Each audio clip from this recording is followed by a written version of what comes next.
Case को आगे नहीं चलाना है, और हाईकोर्ट ने उसमें बेल दे दिया। मैटर सुप्रीम कोर्ट आया, सुप्रीम कोर्ट ने वो बेल कैंसिल किया, कहा कि उसके परिवार वाले अगर राजी हो जाए तो इसके वजह से गुनहगार को बेनिफिट नहीं हो सकता है, क्योंकि ये नॉन कंपाउंडेबल ऑफेंस है। तो ये दिशा सालियान का तो ऑब्जेक्शन ओवररूल्ड है। तो क्या हम इसको सामाजिक अपराध के तौर पर कहेंगे कि हर एक सामाजिक घटक की उसकी जिम्मेदारी है कि इसको कंक्लूजन स्टेज पे लेके जाए? Yes yes yes, exactly. अब एक इंपॉर्टेंट सवाल है जिसका जवाब मैंने ही देना उचित रहेगा कि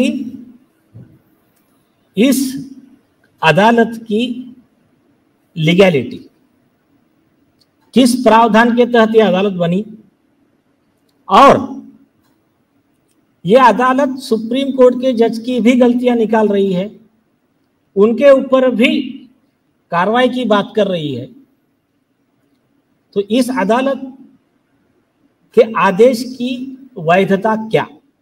अगर किसने कहा कि ठीक है ये बात हम नहीं मानते, ये दो इंपॉर्टेंट सवाल है। ये दो सवालों के जवाब अगर सही है तो आगे इस अदालत का हर वर्ड जनता भी देखेंगी और वो आरोपी लोग भी अच्छे से देखेंगे कि इसकी वैल्यू क्या है, तो फिर इसकी इंपॉर्टेंस कितना है। पहला सवाल, legality. Article 51A of the constitution of India, भारतीय संविधान का अनुच्छेद 51A और उसके सब सेक्शन है।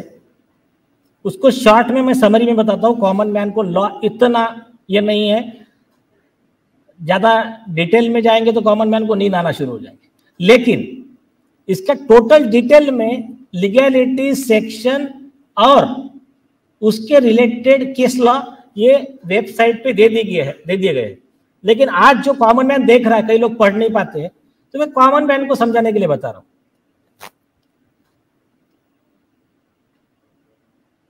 इस देश का सही मालिक कौन है?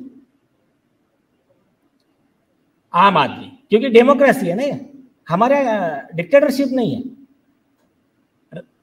जिसको हुकुमशाही बोलते हैं वो नहीं है इंडिया में। इंडिया संविधान पे चलता है। तो क्या संविधान कैसा बनाया गया? By the people, of the people and for the people. जनता की, जनता के लिए, जनता के द्वारा चलाई गई सरकार, उसकी उनके लिए बनाया गया संविधान। अब 84 से लेकर प्राइम मिनिस्टर ऑफ इंडिया तक, नीचे के मजिस्ट्रेट से लेकर चीफ जस्टिस ऑफ इंडिया तक, हर व्यक्ति कौन है? लोक सेवक, जनता का सेवक। उनका सैलरी जो मिलता है वो कॉमन मैन के टैक्स पेयर के मनी से उससे मिलता है। अभी कुछ लोग कहेंगे हम तो टैक्स नहीं देते। इस देश में ऐसा कोई नहीं है जो टैक्स नहीं देता।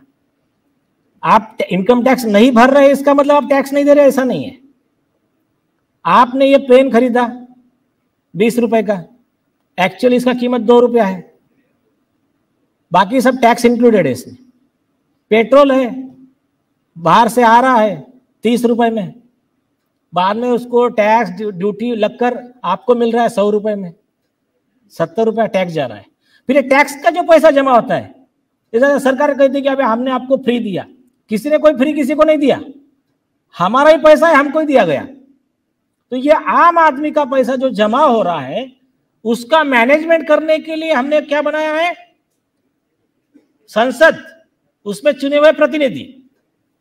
और इस देश को सुचारू रूप से चलाने के लिए जितने हमने एम्प्लॉय अपॉइंट किए हैं, आई रिपीट, जितने एम्प्लॉय अपॉइंट किए हैं उसमें कुछ पुलिस है, कुछ कलेक्टर है, डिस्ट्रिक्ट मजिस्ट्रेट, तहसीलदार और कुछ जजेस है। ये सभी लोग जितने भी है, ये सभी लोग पब्लिक सर्वेंट है, क्योंकि इनका सैलरी इसी पैसे में से हो रहा है, उनकी सारी सुविधाएं इसी में से दी जा रही है। अब ये पब्लिक सर्वेंट अगर ठीक से काम नहीं कर रहा है, हमारा जिम्मेदारी, हम मालिक है, हमने इन लोगों को अपॉइंट किया, अगर ये ठीक से काम नहीं कर रहा है तो इनके ऊपर कार्रवाई के क्या प्रावधान है? कार्रवाई के क्या प्रावधान है? या तो अपना जो एम्प्लॉय ठीक से काम नहीं कर रहा, हम क्या करते, उसको जॉब से निकाल देते। और अगर उसने चोरी चकारी किया, करप्शन किया, आपके बगैर पीछे, आपके सपोज खाता माली है, आपका यहाँ काम कर रहा है, काम करते करते वहां के इक्विपमेंट लेके बेच दिया, तो आप क्या करोगे? पुलिस कंप्लेंट करोगे, सजा होगी। सेम सजा के प्रावधान जो कॉमन मैन के लिए है, ऐसे ही जजेस के लिए भी विशेष प्रावधान किए गए, हर पब्लिक सर्वेंट के लिए विशेष प्रावधान किए गए। तो हर व्यक्ति के खिलाफ कार्रवाई का प्रावधान है और उसका अंतिम निर्णय कहां होता है? आज हमारी प्रोसीजर क्या चलती है कॉमन मैन की? होना क्या चाहिए? सेंट्रल विजिलेंस कमीशन है, इंटेलिजेंस ब्यूरो है, सीबीआई है, पुलिस है, रॉ है, जो भी है। एखादा अधिकारी पैसा ज्यादा जमा कर लिया, ईडी है, ईडी तो कॉमन मैन को आसानी से समझ में आ जाएगा, तो पैसा ज्यादा जमा कर लिया, ईडी आके रेड कर लेती है उस पर। तो ये उन्होंने खुद में करना चाहिए, इसका ही सैलरी मिलता है उनको। लेकिन केस आ जाता है, सपोज जैसा कि चीफ मिनिस्टर अरुणाचल के श्री कोली कोपुल ने अपने सुसाइड नोट में आरोप कर दिया कि सुप्रीम कोर्ट के जो चीफ जस्टिस ऑफ इंडिया थे JS खेर, उन्होंने उनको 77 करोड़ मांग लिए उनके बेटे ने एक ऑर्डर देने के लिए। तो ऐसे कंडीशन में सीबीआई ने खुद FIR करना चाहिए, सीबीआई ने नहीं किया। नहीं किया तो क्या होता है, कुछ एक्टिविस्ट लोग हैं, फिर आप में से कोई भी हो सकता है, तो एक्टिविस्ट लोग क्या करते हैं, चाहे वो रशीद भाई हो सकते हैं, चाहे वो मदन दुबे जी हो सकते हैं, कोई भी हो सकता है, तो वो लोग क्या करते हैं, कंप्लेंट दायर करते हैं या तो पुलिस में, या तो राष्ट्रपति के पास, या तो चीफ जस्टिस, या तो चीफ जस्टिस ऑफ इंडिया खुद ही अक्यूज है। तो वहां जब कंप्लेंट जाती है तो उसकी प्रोसीजर है, कॉमन मैन को प्रोसीजर पता ही नहीं, प्रॉब्लम ये है। अब वहां पर भी कार्रवाई में देरी होती है क्योंकि बहुत बड़े बड़े लोग फंसे हुए हैं। तो ऐसे कंडीशन में एक अदालत है जहां ये ट्रायल चलता है और उसके ऊपर एक निर्णय लिया जाता है। अभी ऐसा ही एक केस हुआ था 1978 में, री मुलगांवकर नाम का सुप्रीम कोर्ट का रिपोर्टेड जजमेंट है। यह जजमेंट में कंटेम्प्ट का क्या हुआ, सुप्रीम कोर्ट के जजेस के खिलाफ में एक आर्टिकल पब्लिश हुआ, ये सुप्रीम कोर्ट के जज को पैक कर दिया है पॉलिटिशियन लोगों ने, इंदिरा गांधी के नाम से एक आर्टिकल छपा था। अब उसके ऊपर सुप्रीम कोर्ट ने कंटेम्प्ट का नोटिस निकाल दिया। एक वर्ड आप ख्याल में रखिए, हर जज बुरा नहीं है, ये मेंटालिटी आप मन में रखिए। आपके खिलाफ में ऑर्डर दिया या आपकी बात नहीं माना करके जज बुरा नहीं है, लेकिन हर जज ईमानदार भी नहीं है और अच्छा भी नहीं है। जज कोई भगवान नहीं है, जो जज गलती करता नहीं वो आज तक पैदा ही नहीं हुआ, ऐसा सुप्रीम कोर्ट ने अपने जजमेंट में लिख कर रखा है। तो जज गलतियां करते हैं, लेकिन वो गलती इनोसेंट गलती है या डेलिब्रेट गलती है। डेलिब्रेट गलती है तो पनिशेबल है, 7 साल से लेकर उम्र कैद तक की सजा का प्रावधान है जज के खिलाफ। तो ये री मुलगांवकर में इस देश के नहीं पूरे विश्व में एक महान जज होकर गए। लॉ के स्टूडेंट्स तो जानते हैं, कॉमन मैन ने भी नाम सुना होगा, जस्टिस कृष्णा अय्यर। तो कृष्णा अय्यर साहब ने उस बेंच पर बैठकर क्या वर्ड बोला है, उन्होंने सारे सुप्रीम कोर्ट के जज को नसीहत दी है। उन्होंने कहा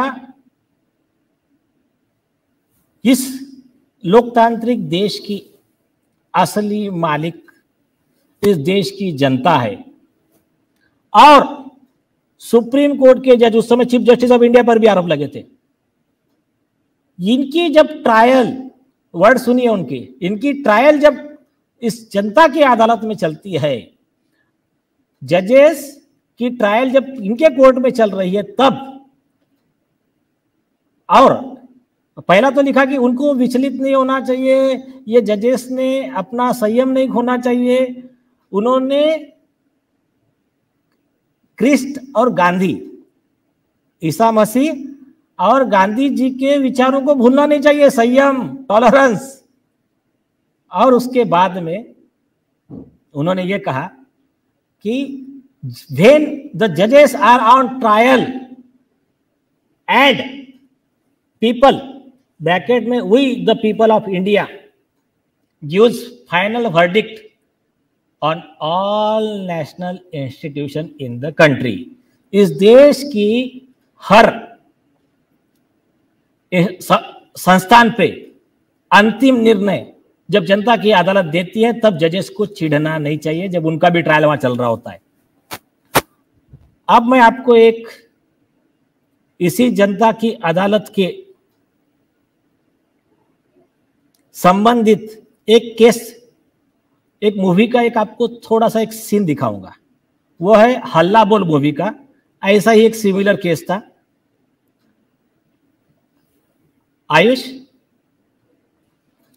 तो हाँ, अभी आप देखिए जरा, इसको गौर से देखिए।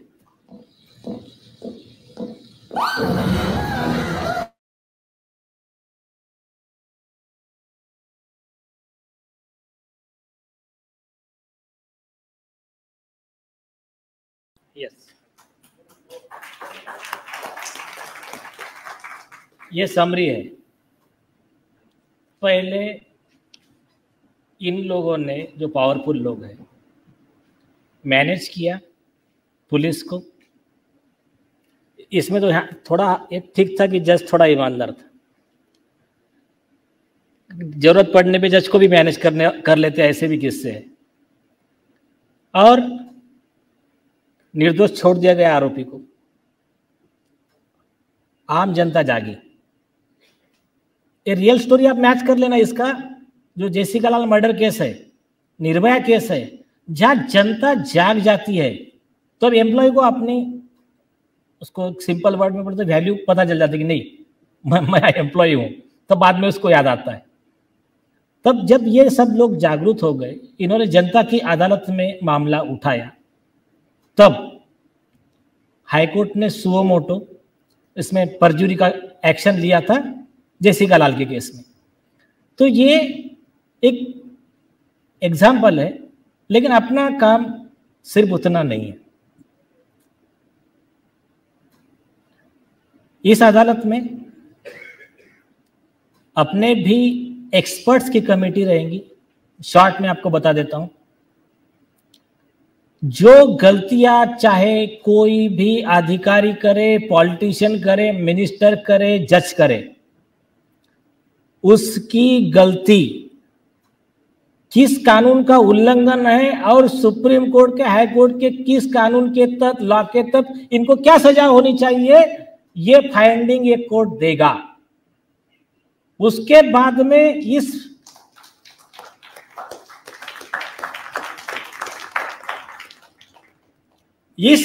निर्णय के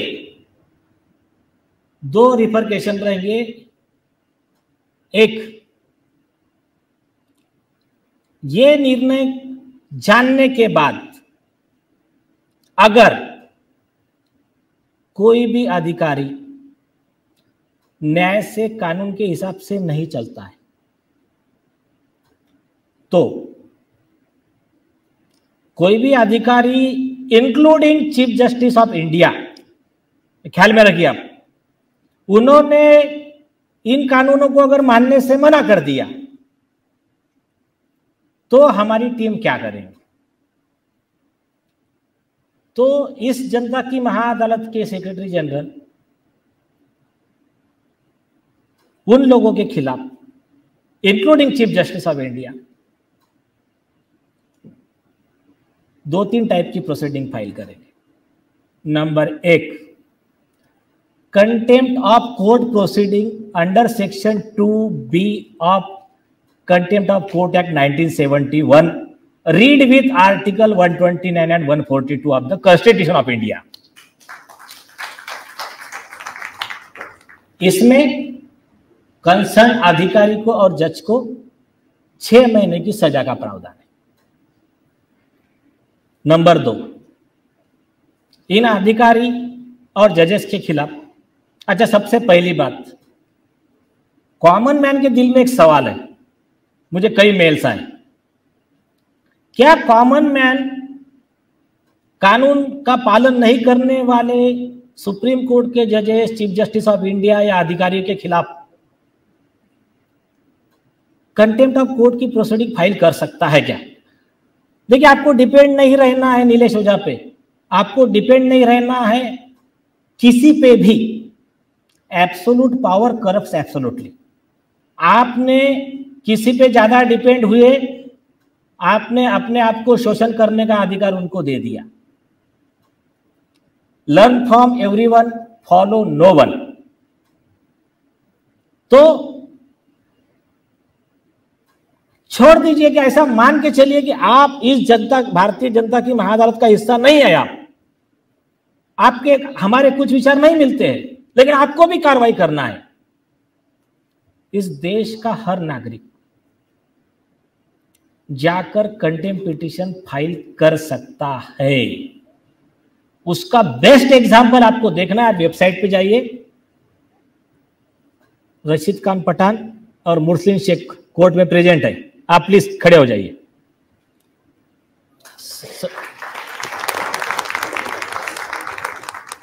इन लोगों ने आपके जो अभी के चीफ जस्टिस ऑफ इंडिया है, इनके खिलाफ में कंटेम्प्ट और क्रिमिनल प्रोसिक्यूशन प्लस उनका शपथ रोकने का रिट पिटीशन फाइल किया था।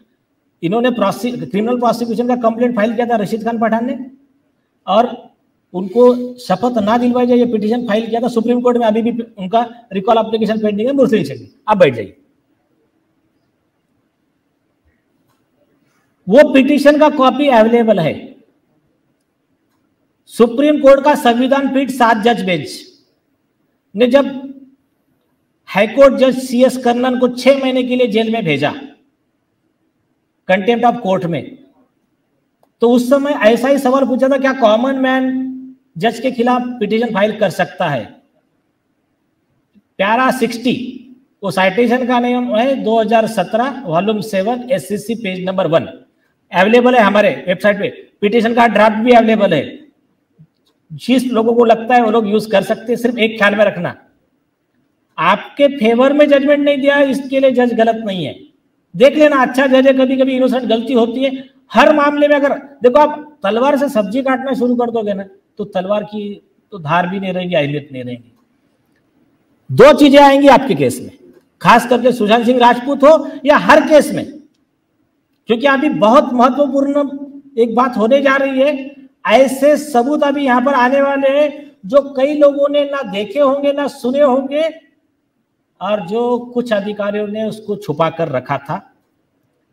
ऐसे सबूत जिसको ना CBI नकार सकती है, ना सरकार नकार सकती है, ना कोर्ट नकार सकता है। तो 2 बातें आएगी। पहला डिफेंस क्या लेते हैं पता है क्या? आप हंसोगे। जज ने, अभी आम आदमी जो है, आपको तो लॉ नहीं पता है, आम आदमी गया कोर्ट में और जज ने उठा के गलत ऑर्डर कर दिया और आम आदमी के अधिकारों का हनन कर दिया। अब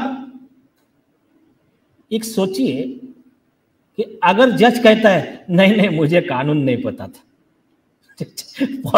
ये डिफेंस परमिसिबल है क्या? Not permissible. ये तो आम आदमी को भी नहीं है अवेलेबल डिफेंस की, मुझे ये पता ही नहीं था कि मर्डर करना कोई गुनाह होता है। ये डिफेंस किसी को अवेलेबल नहीं है। लेकिन कुछ कुछ जजेस है ना, ऐसा डिफेंस भी लिया है जो रिजेक्ट किया सुप्रीम कोर्ट ने। और जो ब्रदर जज है सुप्रीम कोर्ट के, उन्होंने भी, जो जज दोषी पाया गया सुप्रीम कोर्ट को, सुप्रीम कोर्ट का ही जज, तो उसको बचाने के लिए ऑर्डर में लिख दिया। अच्छा, गलती से जेल में, किसको जेल में डाला था पता है आपको? पुलिस कमिश्नर को गलत तरीके से जेल में डाल दिया सुप्रीम कोर्ट के जज ने। आपके हरियाणा के कमिश्नर आईपीएस ऑफिसर थे एमएस अहलावत। सुप्रीम कोर्ट ने क्या किया? झूठा है बेटे, ओके, ऑर्डर, गिल्टी, 1 साल जेल, परजुरी में 6 महीना जेल, कंटेम्प्ट में। आप भाई अभी देखो, पुलिस कमिश्नर आईपीएस ऑफिसर और साथ में 4 पुलिस अधिकारी और जेल में चले गए, सजा भुगत के आ गए। सजा भुगत के आने के बाद में उन्होंने लगाया एक बड़े वकील हरीश साल्वे जी को। हरीश साल्वे जी ने आर्गुमेंट किया। अच्छा, आपको और एक सुप्रीम कोर्ट का बहुत बड़ा सच और एक बताता हूं मैं। जो सजा इनको हुई थी, सेम सजा एम सुंदरेशन नाम की लेडीज को भी हुई थी। वही सुप्रीम कोर्ट ने खुद के ज्यूरिडिक्शन में उसको परजुरी में जेल में भेज दिया। तो ये तो बड़े लोग थे, इन्होंने हरीश साल्वे जी को खड़ा कर दिया। तो सुप्रीम कोर्ट की 3 जज बेंच बैठी। 1996 में इनको सजा हुई थी, सन 2000 में। तो लार्जर बेंच ने ये केस लिया और ऑर्डर में लिखा, सुप्रीम कोर्ट के 2 जज की गलती है, उनको ये परजुरी 191 में सजा देने का अधिकार है ही नहीं। वो अधिकार मजिस्ट्रेट को है, उनको दिल्ली के मजिस्ट्रेट कोर्ट में केस दायर करना चाहिए था। तो ये उनका गलती हो गया। उन्होंने ये प्रोसीजर क्यों फॉलो नहीं किया? खुद ही सवाल लिख रहा है सुप्रीम कोर्ट। और जवाब क्या दे रहे पता है? शायद ये कानूनी प्रावधान न वकीलों ने उनके नजर में लाया नहीं होगा।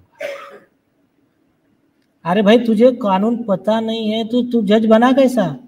ये कॉमन मैन का सवाल है। जिस व्यक्ति को लॉ नहीं पता वो वकील नहीं बन सकता, फिर मजिस्ट्रेट कैसा बनेगा?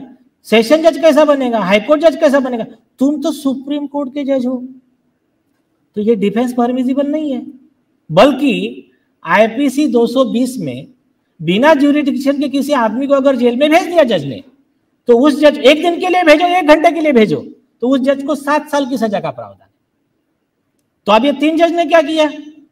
3 जज ने उनको, वो ब्रदर जज को बचाने के लिए ऐसा ऑर्डर कर दिया। तो जो 3 जज है लार्जर बेंच, जिन्होंने अपने ब्रदर जज को बचाने के लिए ऐसा ऑर्डर किया, वो जजेस आईपीसी 166, 219 और 201 और 218 इन सेक्शंस के तहत वो भी 7 साल के सजा के हकदार है। तो ये लॉ है। अब कॉमन मैन को पता नहीं, मेजॉरिटी वकीलों को या तो कानून पता है या तो नहीं पता। जिनको पता है वो बड़े बड़े फीस वाले, वो क्या सोचते हैं, जज के खिलाफ जाना कि नहीं जाना। और कुछ है बोलते जाने दो, अपने को उसके पास दूसरा काम पड़ता है। तो जब तक इस देश के वकील अपनी फी, प्रोफेशन, इसके सोच से ऊपर उठेंगे, वो अगर इससे नहीं उठेंगे तो देश ऐसा ही अंधकार की तरफ गड्ढे में जाता रहेगा। तो सबसे बड़ा जिम्मेदारी है वकीलों का भी है। आम आदमी को बेचारे को पता नहीं तो वो हमारा जिम्मेदारी है आम आदमी तक ये लॉ पहुंचाना, और इन जो कोई बड़ी पोस्ट पर है उनकी गलतियां उजागर करना है हर आम आदमी का जिम्मेदारी है। तो ऐसा मान के चलिए, हमने इस मामले में एक्सपर्ट्स बाइंडिंग प्रेसिडेंट के आधार पर एक जजमेंट दिया कि ये अधिकारी ने सुप्रीम कोर्ट के ये डायरेक्शन का वायलेशन किया। सुशांत सिंह राजपूत, दिशा सालियान के केस में आरोपी को बचाने का प्रयास किया, या फिर ये जज ने ये सुप्रीम कोर्ट के डायरेक्शन के खिलाफ काम किया। तो पहली चीज थी कि उन्होंने अपने आप से ही उस निर्णय का पालन करना चाहिए था। 2 जजमेंट है, एमपी निविति का जजमेंट है और एक प्रिया गुप्ता का जजमेंट है। तो उसमें सुप्रीम कोर्ट ने जज को सजा दी दिया था। उन्होंने कहा कि सुप्रीम कोर्ट का डायरेक्शन मुझे पता नहीं था, लॉ मुझे पता था, डिफेंस चलेगा नहीं, तुम गिल्टी हो कंटेम्प्ट के, तो वो मजिस्ट्रेट को सजा दे दिया। लेकिन मान के चलिए बुरे से बुरा कंडीशन, ठीक है भाई, पहले नहीं पता था, उस पे हम बाद में देख लेंगे। आप इस जनता की महाअदालत के जजमेंट में पूरा लिखकर आ गया है कि आपने इस कानून का उल्लंघन किया, आपको यह करना चाहिए था, आपने ये नहीं कहा, इसलिए इस सेक्शन के तहत आप दोषी हो। अब उस अधिकारी के, उस जज के सारे डिफेंस खत्म। आप नहीं मानेगा तो कोई भी कॉमन मैन बोलेगा मैं पीड़ित हूं इनके इस अन्यायपूर्ण कामों से, कोई भी कॉमन मैन एक कंटेम्प्ट पिटीशन सुप्रीम कोर्ट में लगा पाएगा, और वो लगाने के बाद में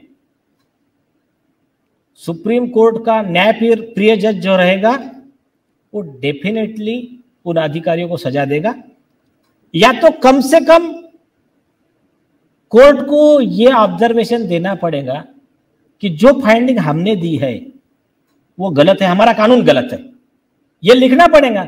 नहीं तो उन अधिकारियों को सजा देना पड़ेगा, या तो उन अधिकारियों को सजा देने से बचने के लिए या उनको बचाने के लिए जो भी प्रयास करेगा वो भी आरोपी रहेगा। तो इस अदालत के निर्णय की वैल्यू क्या है, ये शायद आप लोगों को सबको समझ में आ गया है।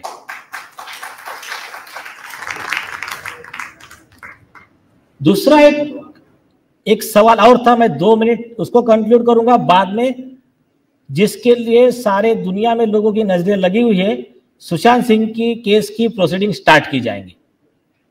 सेम केस क्या हुआ, एक मर्डर को पुलिस ने सुसाइड बता दिया। ये केस सुशांत सिंह राजपूत के केस से एकदम मिलता जुलता है, दिशा सालियान को भी एक केस लॉ लागू पड़ता है। पुलिस ने मर्डर को सुसाइड दिखाया, ट्रायल चला, ट्रायल कोर्ट ने रिजेक्ट किया। ट्रायल कोर्ट ने कहा कि ये सुसाइड नहीं है, मर्डर है, उनको उम्र कैद की सजा सुना दी, पुलिस वालों को भी। मैटर आया सुप्रीम कोर्ट, तो वही हमारे महान कृष्णैयर साहब, रघुवीर सिंह का जजमेंट है, उन्होंने वो जजमेंट आपको देखने मिलेगा, उसमें 3 लाइन बोली है, वो बहुत इंपॉर्टेंट है। उन्होंने कहा देखो, इस देश की जनता का विश्वास एक बार पुलिस ने आपने खो दिया ना, सारे अधिकारी को, जजेस के लिए भी, तो वापस हासिल करना बहुत मुश्किल होगा। और उसके आगे के जो वर्ड है ना, वो ये है, you can not fool all of the people all of the time. 10 लोग मिलके एक आदमी को बेवकूफ बना सकते हैं, एक आदमी 10 लोगों को बेवकूफ बना सकता है, बट आप इस जनता को बार बार बेवकूफ नहीं बना सकते। ऐसा कहते हुए सुप्रीम कोर्ट ने उनकी उम्र कैद की सजा बरकरार रखी। तो ये बात यहां क्यों लागू होती है, आपको एक छोटी सी बात बताता हूं। हमारे फैमिली में भी कई पुलिस ऑफिसर, कई जजेस, और हम तो लॉयर है। कोई भी इन्वेस्टिगेशन होता है, कंप्यूटर फाइल अलग होती है, उसका केस डायरी बनता है।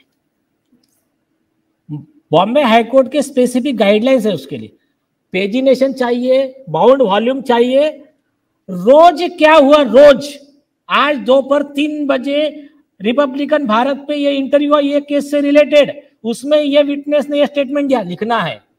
आज सुशांत सिंह राजपूत के जो फैन क्लब है एसएसआरियंस, उन्होंने यहाँ ये प्रोग्राम ऑर्गेनाइज किया, उन्होंने ट्विटर पे एक ट्विटर स्पेस पे ये प्रोग्राम ऑर्गेनाइज किया, वो लिखना है। उसमें इन लोगों का ये कहना था, जो लीड्स मिले हैं उसको हमने वेरीफाई किया है, नहीं किया है, इसको कहते केस डायरी। तो डिलीट होने से और इसका क्या मतलब है, तो मतलब उनको लगता है पब्लिक बेवकूफ, पुलिस बेवकूफ, और यहाँ तो कोर्ट को भी बेवकूफ समझ रहे ना। यहाँ तो वो ऐसा स्टेटमेंट दे रहे कि हमारे अरे डिलीट हो गए तो केस डायरी कहाँ है, और केस डायरी एक नहीं रहती है, केस डायरी की रोज 3 कॉपी बनती है, ट्रिप्लिकेट। एक कॉपी इन्वेस्टिगेशन ऑफिसर के पास रहती है, एक कॉपी कमिश्नर एसपी उस ऑफिस को जाती है और एक कॉपी कोर्ट को जाती है रोज। और अगर नहीं है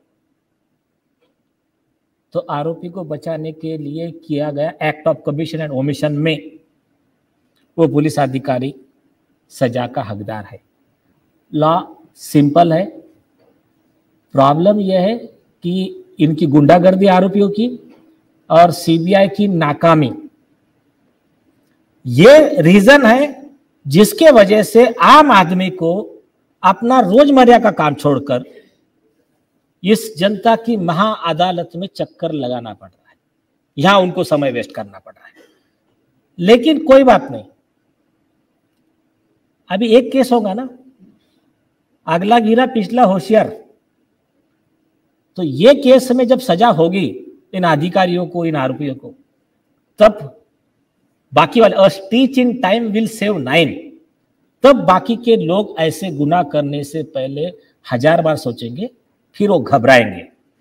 और इसमें जब लोगों का सीरियसली काम करने को बोला है, जबकि कमांड देके किया बोला है उन्होंने, ये कोई रिक्वेस्ट नहीं की थी। तो सीबीआई में यहाँ पे भी रिया चक्रवर्ती वर्सेस स्टेट ऑफ बिहार के केस में सुप्रीम कोर्ट ने इन्वेस्टिगेशन करने को कहा है, बट हमारी इन्वेस्टिगेशन अभी हुई नहीं है। ये जो जजमेंट है, ये जजमेंट कैसा है, स्पेंसर वाला। सुप्रीम कोर्ट अगर रिक्वेस्ट भी करता है मतलब वो कमांड है, लेकिन रिया चक्रवर्ती में रिक्वेस्ट नहीं थी, रिया चक्रवर्ती में ऑर्डर था सुप्रीम कोर्ट का। तो इसमें कहा था कि सुप्रीम कोर्ट ने रिक्वेस्ट भी किया और नहीं माना तो भी कंटेम्प्ट होता है।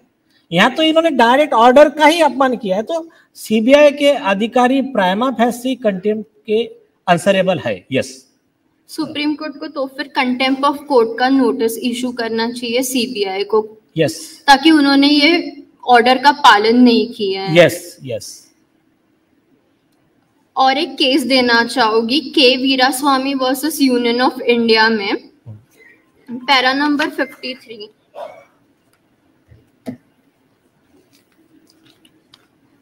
उसमें कहा गया है कि judiciary has no power of the purse और the sword, it survives only by the public confidence and it is important to the stability of the society, the confidence of the public is not shaken. Yes, right point. अगर जनता का ही विश्वास उठ जाएगा तो हम कैसे court के पास जाएंगे, क्या जजमेंट देंगे वो फिर। और विश्वास ही नहीं रहेगा तो फिर वो मतलब न्याय व्यवस्था ही चरमरा जाएंगी, फिर वो एनआरकी की तरफ देश जाएगा फिर। यस, ठीक है, इसका इतना ही पॉइंट्स कंसर्न है। यस। ऑल्सो सर, सीबीआई के पोर्टल पे सीबीआई ने अपने FNQ में कहा है कि उनके पास बहुत अच्छी टेक्नोलॉजी है, बहुत अच्छा साइंस है, जिससे वो अच्छे से इन्वेस्टिगेट कर पाए और 1 साल के अंदर वो अपना केस इन्वेस्टिगेशन करती है। तो ये मैटर को तो 3 साल हो चुके हैं, बट आज तक कुछ हुआ नहीं ये केस में।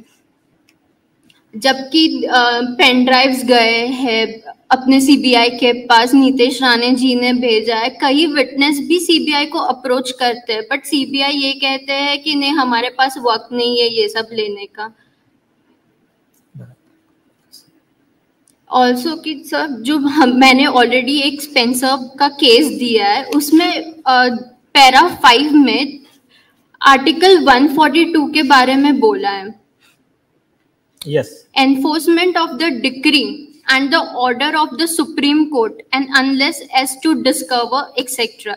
सुप्रीम कोर्ट ने ऑलरेडी ऑर्डर दे दिया है ये मैटर में, और ये पूरे इंडिया के जुरिस्डिक्शन में बाउंडिंग है वो ऑर्डर, बट अभी तक सीबीआई ने इन्वेस्टिगेशन नहीं लिया है। तो मैं ये कहना चाहती हूँ कि supreme court contempt notice issue करे सीबीआई को।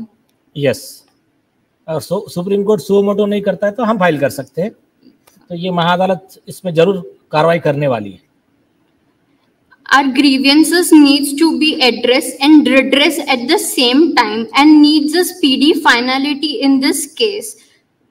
इसीलिए आज हम ये जनता की अदालत में आए हैं ताकि ये बात उन तक पहुंच सके।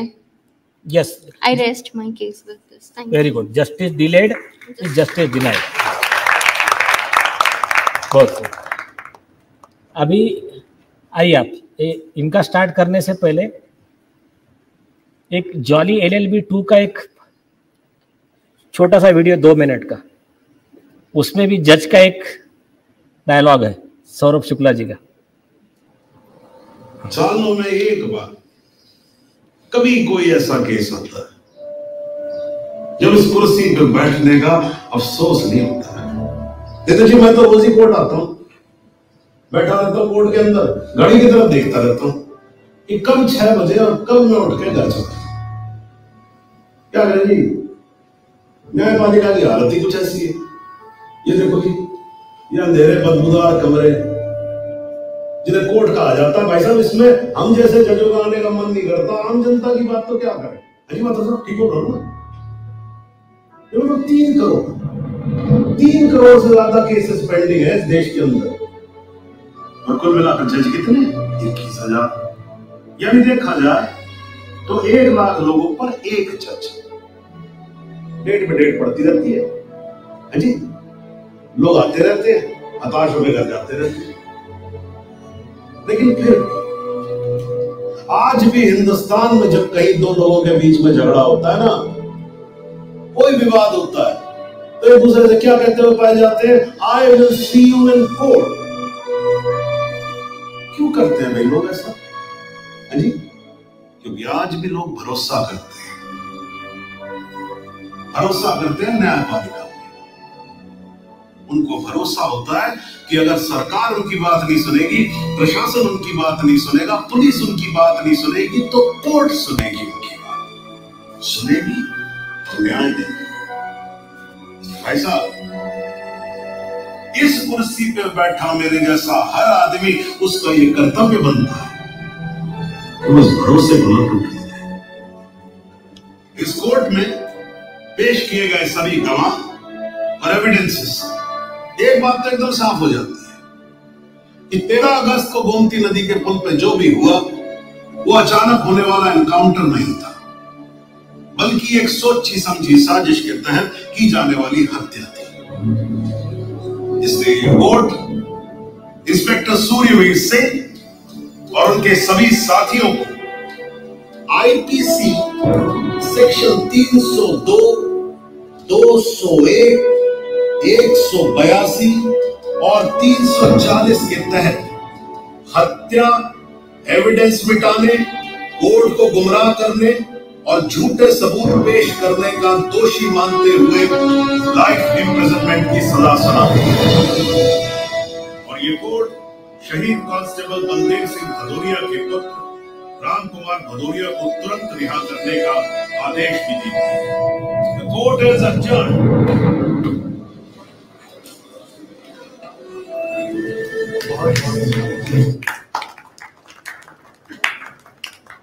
ये अच्छे जज का एटीट्यूड ऐसा होता है। आप कंपेयर कर लेना फिर, जज अच्छा कौन सा है और बुरा कौन सा है। तो कमिंग टू द पॉइंट, आप अपनी बात रखने के लिए आपके सामने है एडवोकेट, हमारे law student intern Shri Raj Mehta. Yes. Hello sir, with the court's permission can I proceed? Yes yes. So हम लोग को पता है कि you know all the evidence जो अभी तक आया है, इट क्लियरली शोज के what the police and everyone said it's a suicide, which we know it's not the case, and all the evidence also says the same. So after the blockbuster movie of Sushant Singh Rajput, his death took place in 2020. And in this movie, he does a spectacular work of showing and telling his son that suicide has never been an option and he should never follow that option. He also discusses with his friends and explains to his son that suicide कभी भी last option भी नहीं होना चाहिए and ना भी कभी सोचना चाहिए. And because of this and everyone, even in social media and everyone in the media also, Sushant Singh's therapist came and gave a statement publicly which said he was suffering from mental illness. Now, if a person is clearly talking about, not to, that suicide is never an option. He also gave an interview in IIT Bombay saying that, he talks about his life's ups and downs, and also says that life is always not a straight line. And there's always, no matter how much hard work you do, there is always going to be ups and downs for every single person. And because of this, Sushant Singh's therapist, after a month, publicly came and said that he was suffering from mental illness, which is clearly a breach of Indian Medical Council 2002 in Chapter 7. Now, if this indicates that it clearly shows that they are trying to save the culprits of the matter. They're trying to clearly save the accused who are found due to the evidences. And even there are, as Advocate Chaitanya showed, that there were marks on the victim's body. We saw the video, so it clearly shows that if there are such marks and on his necks, on his broken bones, then how can a person person be blamed that he committed a suicide due to mental illness or any other issues? Yes. अच्छा point बताएं कि जो व्यक्ति एक message देने वाली movie बना रहा है कि सुसाइड का सोचना भी मत, कभी ऑप्शन हो ही नहीं सकता है, और वो आदमी सुसाइड कर रहा है, तो वही जैसा सुप्रीम कोर्ट ने कहा कि you can not fool all of the people all of the time. बेवकूफ़ समझो मत हमको। हाँ ठीक है, जिसको बनना है बेवकूफ़ बने, हम तो उस कैटेगरी में नहीं है। Yes, very good.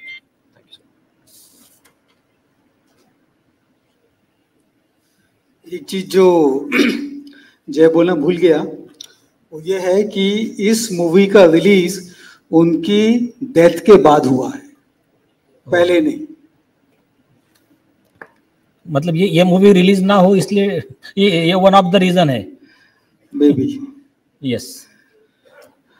जनता की तरफ से आज हमने जनता की महाअदालत में सुशांत सिंह राजपूत, दिशा सैलियन के मर्डर केस के बारे में जो सबूत पेश किए हैं, जो एविडेंसेस पेश किए हैं, जो हमने फैक्ट्स कोर्ट के सामने रखे हैं, उन सभी सबूत, सभी फैक्ट्स और रिलेटेड रेलेवेंट फैक्ट्स को मद्देनजर रखते हुए मैं इस जनता की तरफ से इंसाफ की पुकार करते हुए जनता की महाअदालत से दरख्वास्त करता हूं कि एक ऐसा रिलीफ, एक ऐसा जजमेंट प्ले क्लॉज हम आपको प्ले करते हैं कि ऐसा जजमेंट पास कीजिए जिसके अंदर दिशा सैलियन, सुशांत सिंह राजपूत, इसके अलावा जो मासूम बच्चे हैं जिनका शोषण हुआ है, जो सीबीआई के ऑफिसर हैं जिन्होंने अपनी ड्यूटी पूरी तरह से नहीं निभाई है, उनके खिलाफ कंटेम्प्ट ऑफ कोर्ट,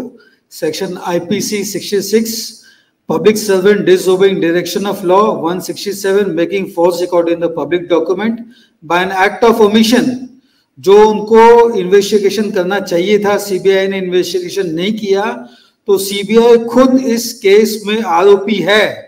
सीबीआई के जो अधिकारी है वो इस केस में आरोपी बनते हैं अंडर सेक्शन 166, 167 और कंटेम्प्ट जुरिडिक्शन तो अलग से उनके ऊपर लगता ही है। आईपीसी 218 आल्सो 218 के तहत सीबीआई के खिलाफ भी कार्रवाई का आदेश दिया जाए।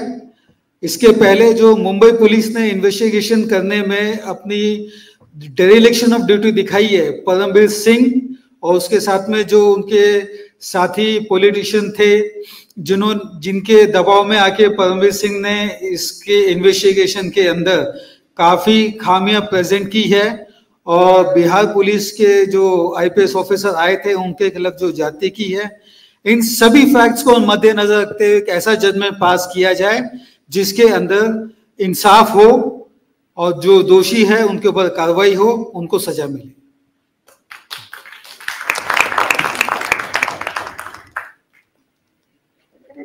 कुछ लोग कुछ पूछना चाहते हैं। ठीक है, विटनेस बॉक्स में बोलेंगे तो थ्रू प्रोसिक्यूटर। सही दिशा में जा रहे लोग, इनका कहना सही है, उसको सिर्फ सोशल मीडिया और जो भी है ट्विटर, व्हाट्सएप, फेसबुक, जहां जहां पॉसिबल है उसको ज्यादा से ज्यादा शेयर करने का, लोगों में अवेयरनेस जगाने का। जैसा कहते कि मैं घर घर में इनकलाब की आग जगाने आया हूं, हे भारत के राम जगो मैं तुम्हें जगाने आया हूं।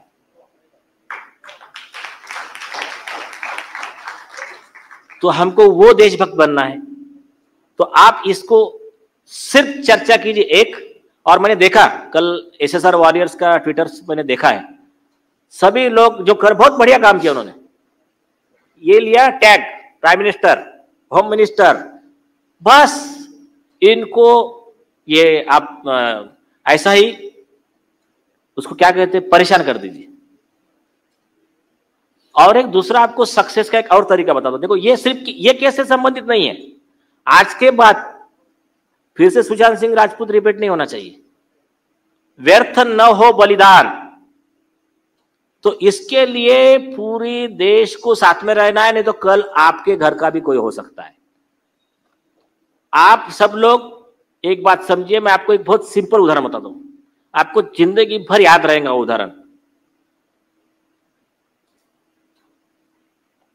सिर्फ दो लोग आइए, अभिषेक और चैतन्य आ जाओ।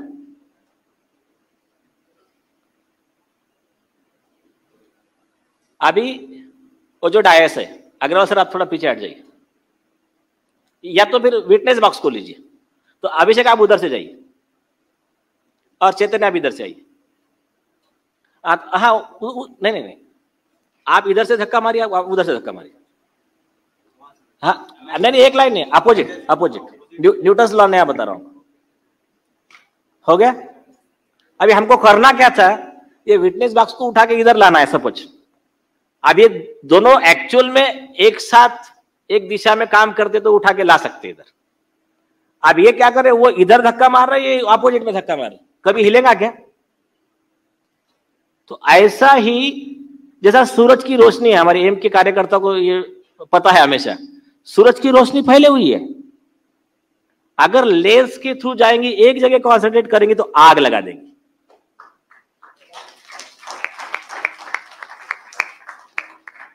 Concentrated efforts. आप बैठ जाइए। तो हम सब लोगों को एक ही दिशा में काम करना है।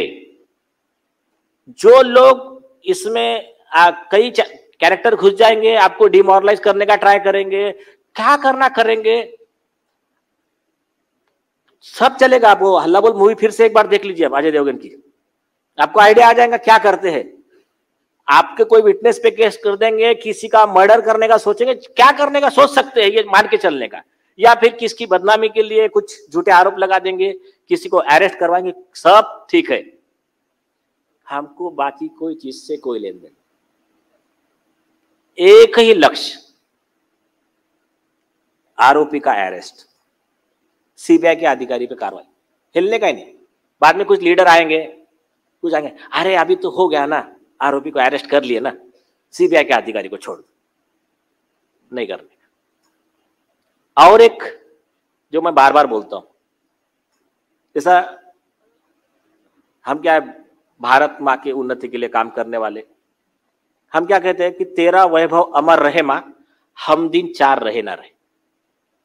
नीलेश ओझा आएंगे जाएंगे, काम रुकना नहीं चाहिए। और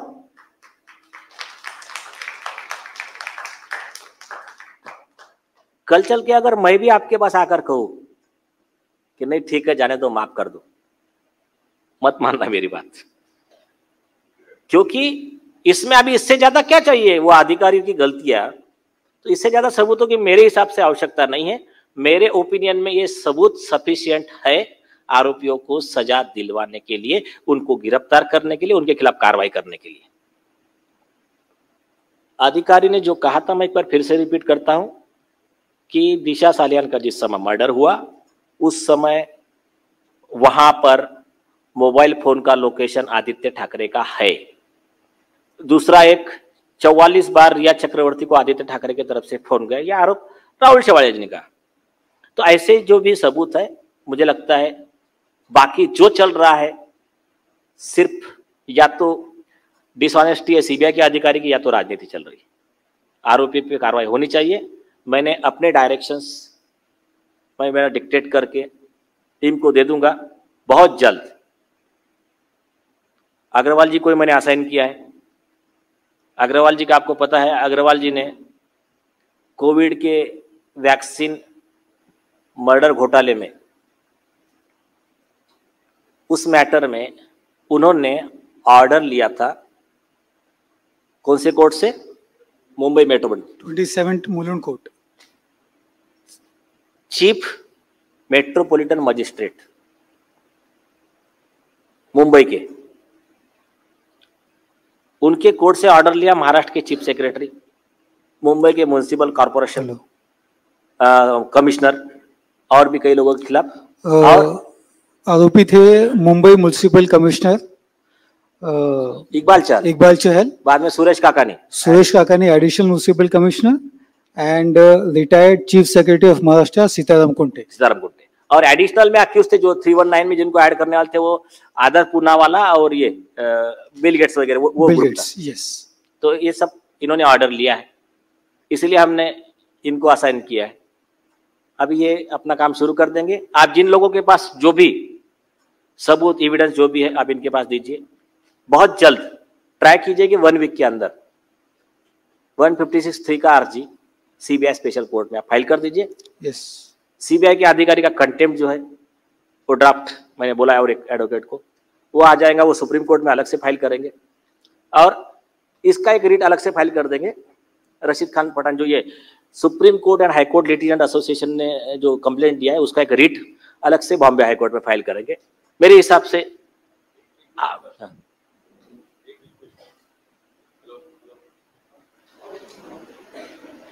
हाँ,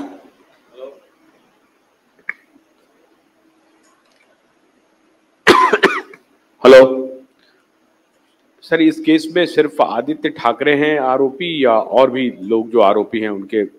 बहुत आरोपी।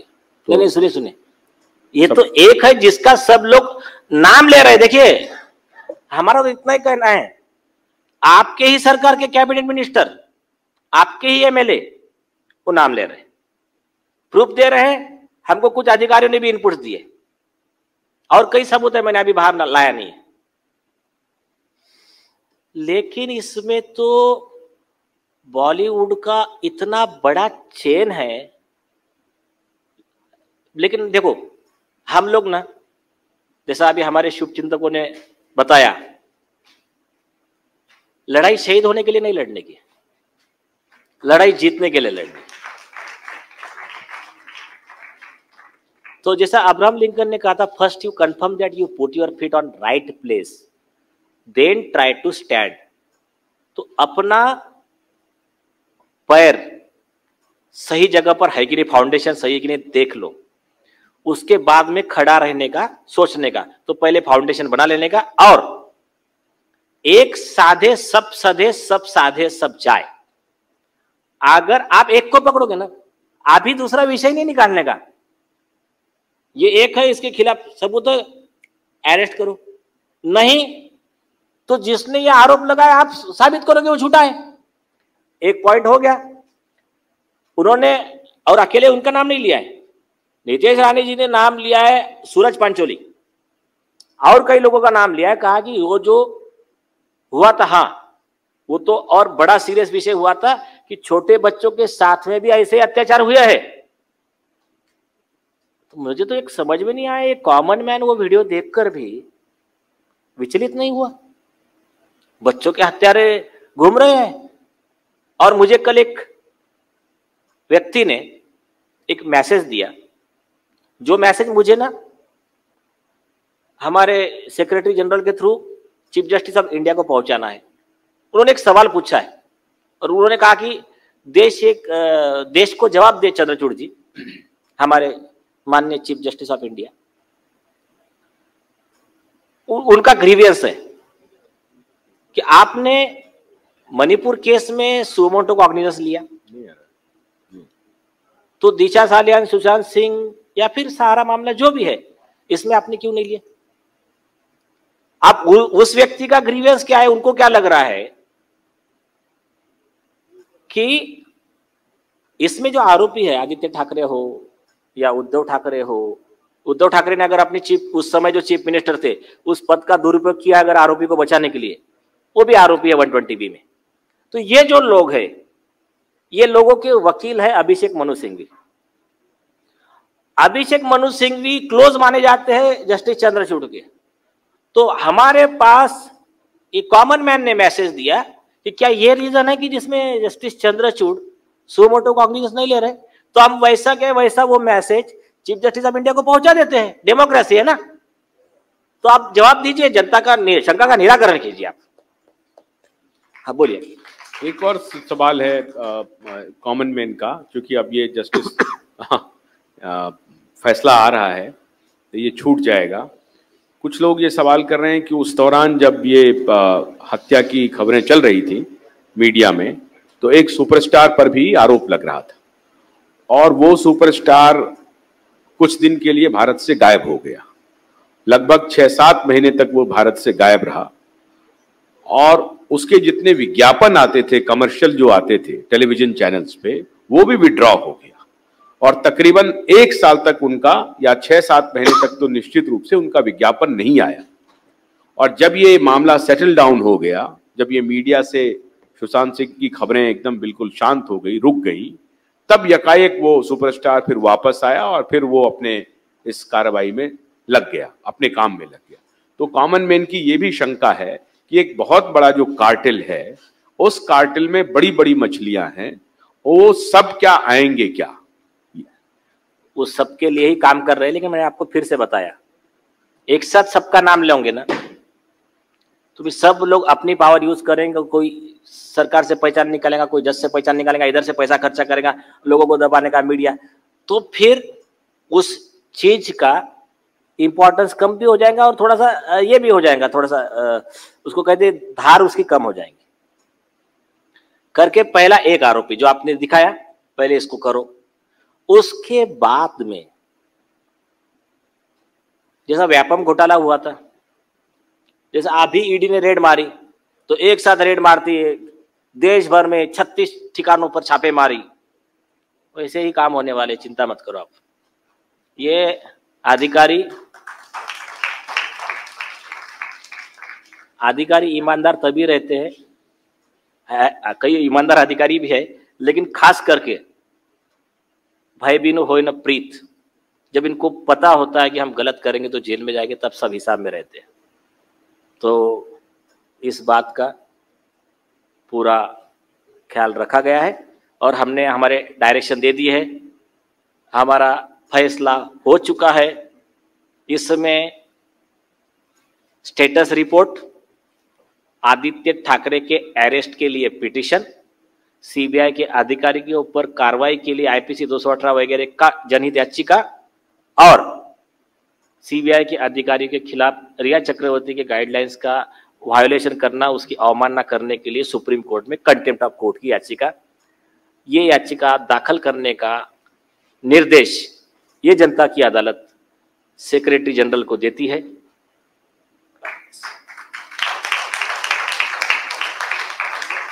और जनता को भी यह आदेश देती है कि जनता इसमें सच बाहर लाने के लिए और लोगों को जगाने के लिए सोशल मीडिया पर एक्टिव रहे।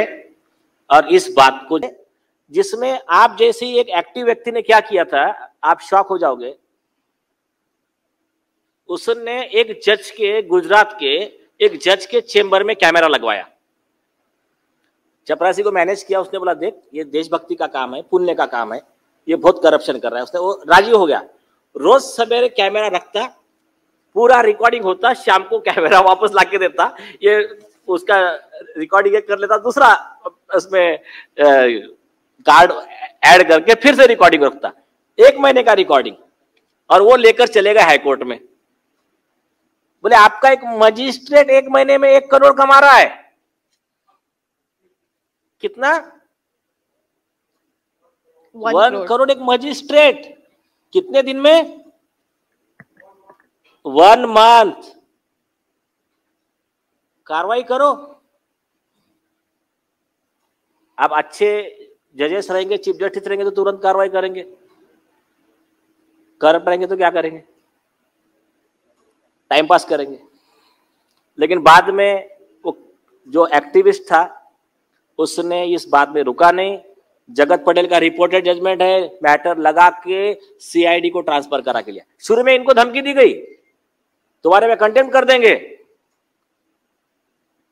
मुझे फोन किया उस व्यक्ति ने, एक इसी से कनेक्टेड और एक व्यक्ति। मैंने कहा उनको बोलो यस वेलकम, इश्यू करो कंटेम्प्ट। फिर बाद में हमने बोला चलो एविडेंस स्टार्ट करते हैं, कोर्ट ने केस क्लोज कर दिया। तो ये क्या है, आप एक मुझे इतना बताइए, सारे देश की जनता से मेरा एक सवाल है, मैं चीफ जस्टिस ऑफ इंडिया की पोस्ट पे बैठा हूं या फिर ये जनता की अदालत के जज की पोस्ट पे बैठा हूं, मेरे पास कोई व्यक्ति आता है और आरोप करता है कि आपके अदालत का एक व्यक्ति है, उसने मुझसे XYZ लाख रुपए लिए हैं, मेरा क्या रिएक्शन रहेगा? और वो मुझे सबूत दे रहा है, क्या करेगा एक ईमानदार आदमी? क्या करेगा? करप्शन है, यहां तो सुसाइड हुआ है, बोलेगा पुलिस इन्वेस्टिगेट कर लो। इस केस में क्या हुआ पता है आपको? ये केस में क्या हुआ पता है क्या? सुसाइड कब हुआ सर? 9 अगस्त को, 8 अगस्त की रात को हुआ, पर फाउंडेड 9 अगस्त ईयर 2016। सुना आपने? 2016 में चीफ मिनिस्टर सुसाइड करता है। जजेस का, वकीलों का, करप्शन का पूरा चिट्ठा लिखकर आज तक एफआईआर नहीं है। अभी एक लेटेस्ट जजमेंट आया कैलाश राज का, उसमें स्पष्ट लिखा, यूएस के एक ऑथर को कोट करके, कि जहां पर कानून भ्रष्टाचारियों को सजा दिलवाने के बजाय उनको बचाने में लग जाता है तो उस देश की बर्बादी निश्चित है। खुद कर्नाटका हाईकोर्ट ने कोट किया अपने जजमेंट में एंटी करप्शन के केस में। तो अभी मुझे इतना बताइए, जिम्मेदारी किसकी है? सरकार की है, सीबीआई की है? आज तक इस केस में एफआईआर नहीं हुआ है। और ये केस की एक खासियत और थी, इसमें चीफ जस्टिस ऑफ इंडिया, राष्ट्रपति प्रणब मुखर्जी, कांग्रेस अध्यक्ष Sonia Gandhi, senior most advocate Kapil Sibal, दूसरे चीफ जस्टिस ऑफ इंडिया जो बने दीपक मिश्रा, बाद में अदर चीफ जस्टिस शायद अल्तमश कबीर, फिर HL दत्तू, इतने चीफ जस्टिस ऑफ इंडिया आरोपी है एक केस में। तो अगर इसके खिलाफ हम लोग आवाज नहीं उठाएंगे, हमको प्रॉब्लम क्या जा रहा है? क्यों महंगाई बढ़ रही है इतनी? सारा इनका करप्शन का पैसा सब ये ले लेके कोई बाहर जा रहा है, विदेशों में जा रहा है, और कॉमन मैन ऐसा ही मरता जा रहा है। कॉमन मैन जो उसका बेसिक हक है, उसके न्याय के लिए उसको झगड़ा करना पड़ रहा है, ये जनता की अदालत बैठाना पड़ रहा है। माननीय राष्ट्रपति जी मुर्मू जी ने कहा ना, जरूरत क्या है आम आदमी को? प्रकाश पौरे जी ने कहा, अरे भाई ये ना अदालतें बढ़नी चाहिए, ना जेल बढ़नी चाहिए, ना हॉस्पिटल बढ़ने चाहिए, ना मेडिकल बढ़ने चाहिए। ये जब कम होंगे तब हम तरक्की पर है। तो अभी देखिए, इस केस का और एक पहलू है, कॉमन मैन को कैसा डराया जाता है। जज के खिलाफ बोलने का नहीं, क्योंकि कॉमन मैन को बेचारे को लॉ नहीं पता। बोलेंगे तो कंटेम्प्ट ऑफ कोर्ट हो जाएगा। कंटेम्प्ट ऑफ कोर्ट वगैरह सच बोलने में नहीं होता, उसका मैं आगे बताता हूं, लेकिन आपको एक किस्सा बताता हूं। इस देश का सबसे बड़ा दुर्भाग्य यह था, सुप्रीम कोर्ट के कुछ जजेस ने 2006 तक, आपको पता है क्या, कोर्ट में क्या बोलना होता है? सच की झूठ? सच बोलना होता है ना। तो सच बोलना होता है। तो एक कुछ डिसऑनेस्ट जजेस ने क्या कानून बनाया था पता है? सच बोलना कंटेम्प्ट में परमिशन, जस्टिफिकेशन, डिफेंस नहीं है। हंसोगे आप। और ये कब तक चला ये दुकानदारी उनका? 2006 तक। 2006 तक ऐसा ही बेवकूफ बनाया लोगों को। सच बोलना कंटेम्प्ट में डिफेंस नहीं हो सकता। मतलब उसको और सिंपल लैंग्वेज में बताता हूं मैं। आपने देखा जज डायस पे बैठा है, ओपन बोल रहा है, आप इतना पैसा दोगे तो मैं आपके फेवर में जजमेंट दूंगा, नहीं तो इनके फेवर में दूंगा। हम बोल नहीं सकते। क्यों? वो कंटेम्प्ट हो जाता है। ऐसी दुकानदारी चलाई इन्होंने। 2006 में भारत सरकार ने कानून लाया, ट्रूथ इज ए डिफेंस। मतलब लाना पड़ा। इससे ज्यादा हास्यास्पद बात क्या है कि कानून लाना पड़ा कि सच बोलने की परमिशन दी जाए। एक वकील ने सुप्रीम कोर्ट में आर्गुमेंट करते हुए बोला था, तुम्हारे वहां पर लिखा है सत्यमेव जयते, और आप कह रहे हैं कि सत्य डिफेंस ही नहीं है, ट्रूथ। दूसरा किस्सा, इस देश के एक्टिविस्ट और senior most advocate Prashant Bhushan, सब लोग जानते होंगे। प्रशांत भूषण जी ने तहलका में इंटरव्यू दिया। 16 चीफ जस्टिस ऑफ इंडिया होकर गए आज तक, उसमें के 8 करप्ट थे। तहलका में छप के आ गया। इनके खिलाफ कंटेम्प्ट लगा दिया एडवोकेट हरीश साल्वे ने। एमएकस क्यूरी वर्सेस प्रशांत भूषण का केस रजिस्टर हो गया। 2009 में इनको नोटिस इशू हो गया। प्रशांत भूषण जी और उनके जो पिताजी थे शांति भूषण, बहुत बड़ा योगदान है उनका इस लड़ाई में सत्य के, कि उन्होंने कोर्ट में आके एफिडेविट दिया। बोला इन्होंने जो कहा है, उन्होंने इंटरव्यू में कहा, मैं एफिडेविट पे कह रहा हूं आपके 16 चीफ जस्टिस ऑफ इंडिया भ्रष्ट थे, मुझे भी इसमें आरोपी रिस्पोंडेंट बनाओ, चलो। सुप्रीम कोर्ट नहीं नहीं आप बहुत सीनियर हो, आप मत आओ इसमें, कोई बात नहीं। प्रशांत भूषण जी ने एफिडेविट दिया, मैंने बोला और ये प्रूफ है कि ये तुम्हारे 8 चीफ जस्टिस ऑफ इंडिया ऐसे ऐसे करप्शन के आरोपी है। तो 2009 से फिर केस बंद होके पड़ गया 2020 तक, 11 साल, डायरेक्ट डेट 11 साल की। फिर 10-11 साल के बाद में मैटर आया बोर्ड पे आया, तो बोले चलो करो। तब तक तो ये भी लॉ आ गया था, ट्रूथ एज ए डिफेंस। फिर सुप्रीम कोर्ट 3 लाइन के ऑर्डर पास करता। क्या? Restraint, more the power, more the restraint. Restraint is the power of the Supreme Court. And we accept the explanation given by Mr. Prashant Bhushan and we close the case. हो गया? अरे प्रशांत भूषण का reply जो था वो case close करने के लिए था क्या? वो रिप्लाई था इंक्वायरी करो, अगर मैं गलत हूं तो मुझ पे कार्रवाई करो, मैं एफिडेविट पे दे रहा हूं, और जज गलत है तो जज के खिलाफ कार्रवाई करो। तो इसको अगर ये एक किस्सा हो गया, उनका केस क्लोज हो गया। अगर कलिखो फूल जी के सुसाइड नोट को हम अगर, हमारे राहत इंदौरी जी का शेयर है शायद, 2 लाइन में अगर इसको बयान करें,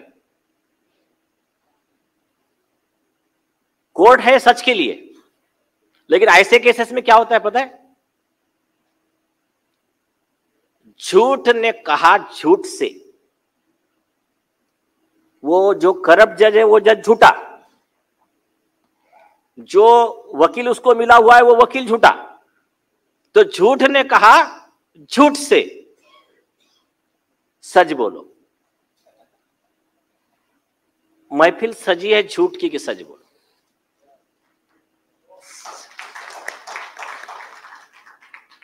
सरकारी फरमान हुआ है कि सच बोलो। तो ये इस तरह का लोगों को बेवकूफ बनाने का जो बिजनेस चलता है, इसके खिलाफ जनता ने जागरूक होने की जरूरत है।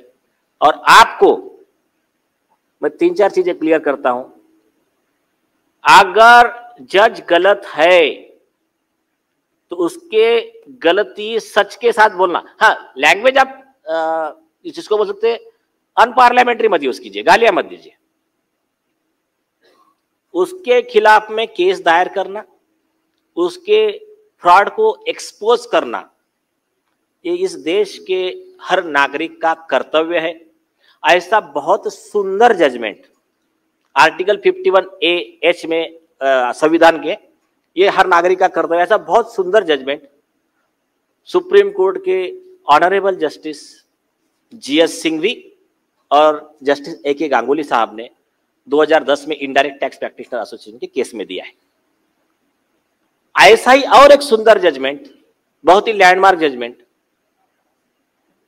Honourable justice Delhi high court के धिंगरा साहब ने अनिरुद्ध बहल के केस में दिया है। जो मनमोहन सिंह को जो ये हुआ था, सांसद कम पढ़ रहे थे तो खासदार की खरीद फरोख्त हुई थी, अमर सिंह वाला वगैरह जो विषय था, वो वाले विषय में जिन्होंने स्टिंग ऑपरेशन किया था उनको CBI पुलिस आरोपी बनाने लग गई। उस केस में इन्होंने वो जजमेंट दिया। उन्होंने कहा न्यायपालिका, कार्यपालिका और लेजिस्लेचर, एग्जीक्यूटिव, जुडिशरी, ये तीनों हमको निष्पक्ष और ईमानदार पाना, ये हर नागरिक का अधिकार है। संविधान में हमको अधिकार है, हमारा जो भी एम्प्लॉय रहेगा वो ईमानदार ही रहेगा, निष्पक्ष ही रहेगा। और उस अधिकार को पाने के लिए आम आदमी जो उसको अवेलेबल मोड्स है, जैसा मिले जहां मिले, वो करप्शन को एक्सपोज करे और उसके लिए स्टिंग ऑपरेशन भी करता है तो कोई गलत नहीं है, करे स्टिंग ऑपरेशन। ये अनिरुद्ध बहल में कहा, उसमें चाणक्य को कोट भी किया अर्थशास्त्र का। उसके बाद में एक कॉन्स्टिट्यूशन बेंच है जस्टिस कृष्णा अय्यर का, उसमें भी ये बातें बहुत अच्छी तरह से बताई गई कि कोई जज के खिलाफ अगर कोई व्यक्ति कंप्लेंट करता है तो उसको कंटेम्प्ट की धमकी नहीं देने की। तो ये ऐसे कई जजमेंट्स है। और लेटेस्ट अगर जजमेंट है जो लोगों को डर लगता है कंटेम्प्ट का, उनके लिए सबसे अच्छा जजमेंट है संविधान पीठ का सुब्रमण्यम स्वामी वर्सेस अरुण शौरी। उसमें सुप्रीम कोर्ट ने कहा वो जज का काम करना उस पर प्रभावित हो चाहे कुछ हो, कुछ फर्क नहीं पड़ता। अगर जज ने करप्शन किया है, गलत काम किया है, उसके सबूत है तो उसको बाहर लाना ये जनता के हित में है और ये कोई कंटेम्प्ट का गुनाह नहीं हो सकता है।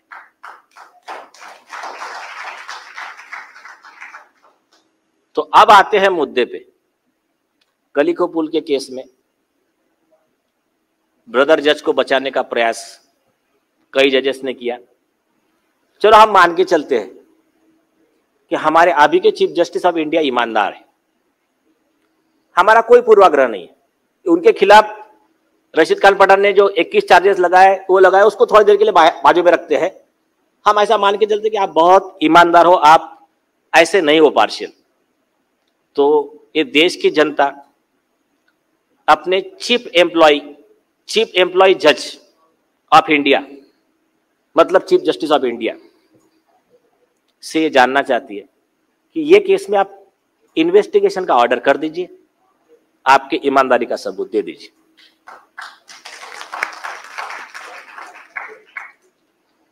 और नहीं तो हमारे पास हमारे रास्ते खुले हैं, कोई हम भी पावरलेस नहीं है, हमारे पास भी अधिकार है, हमारे पास भी प्रोविजन है। मेरे ख्याल से इस विषय में हम अपना रिटर्न कम्युनिकेशन माननीय राष्ट्रपति और माननीय चीफ जस्टिस ऑफ इंडिया को करेंगे। एक्शन नहीं होता है तो हम इसमें अभी लीगल रीट वगैरह फाइल करने का प्रोसीडिंग स्टार्ट करेंगे। ये आज हम इसमें निर्णय लेते हैं।